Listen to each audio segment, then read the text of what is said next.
I thank my colleague for allowing us to address we the people regarding this very important topic.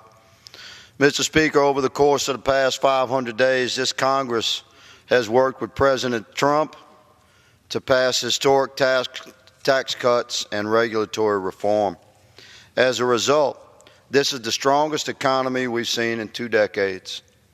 Many of my colleagues across the aisle, whom I respect, continue to posture otherwise, ignoring the facts. They have dismissed our efforts as crumbs, saying that tax cuts are Armageddon. But outside of this chamber, outside of the small bubble that is D.C., the real America exists, and real Americans who get it. People concerned with earning an honest living and providing for their families. Because of tax reform, those families are seeing new jobs created. They're seeing real wage growth. They're seeing new investments in their communities.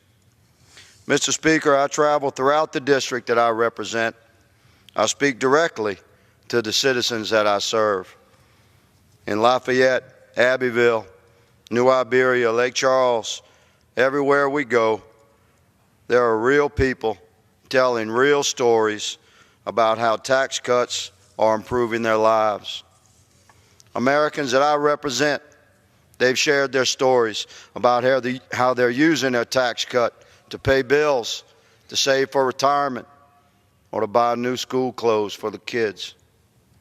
Small business owners across South Louisiana have shared how they're expanding operations and investing in their employees. That's the real impact on families in Louisiana and across America. This body spent months debating the merits of the Tax Cuts and Jobs Act. I and many of my colleagues projected more jobs, more investment, and a stronger economy. We were right.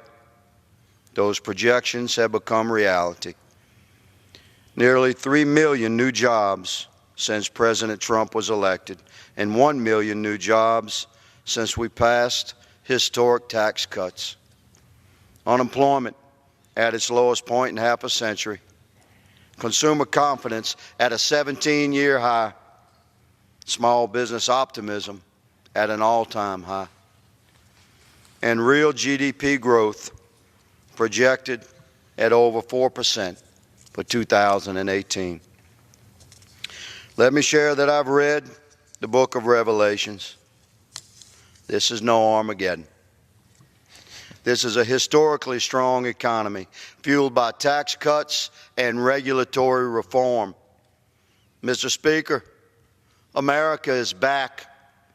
We're open for business, and Americans will continue to benefit from the pro-growth, conservative policies of President Trump and this Republican Congress. Mr. Speaker, I yield.